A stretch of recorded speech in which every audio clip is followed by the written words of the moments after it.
सातपूर येथील श्रमिक नगर परिसरातील जलशुद्धीकरण केंद्राच्या पायथ्याशी विकास कामे सुरू असताना झालेल्या निष्काळजीपणामुळे जलवाहिनी फुटून हजारो लिटर पाणी वाया गेल्याची घटना सोमवारी सायंकाळी सुमारे 5 वाजण्याच्या सुमारास घडली। या प्रकारामुळे परिसरात मोठ्या प्रमाणावर पाण्याचा अपव्यय झाला असून नागरिकांनी संताप व्यक्त केला आहे। मिळालेल्या माहितीनुसार संबंधित ठिकाणी विकास कामांसाठी खोदकाम सुरू होते। यावेळी जमिनीखालील मुख्य जलवाहिनीची अचूक माहिती न घेता खोदकाम करण्यात आले। परिणामी जलवाहिनीला धक्का बसून ती फुटली आणि पाण्याचे प्रचंड प्रमाणात लोट बाहेर पडले।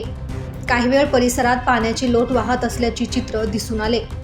दरम्यान या घटनेमुळे श्रमिक नगरसह आसपासच्या भागात पाणी पुरवठा विस्कळीत झाला।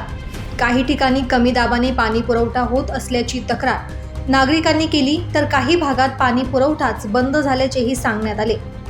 आधीच कमी दाबाच्या पाणी पुरवठ्यामुळे त्रस्त असलेल्या नागरिकांना या घटनेचा अधिक फटका बसला।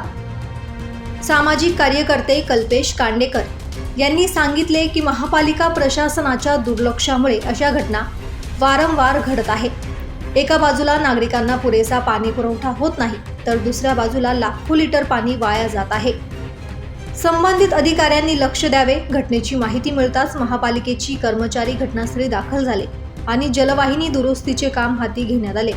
मात्र काम पूर्ण होईपर्यंत पाणी पुरवठ्यावर परिणाम होण्याची शक्यता वर्तवली जात आहे।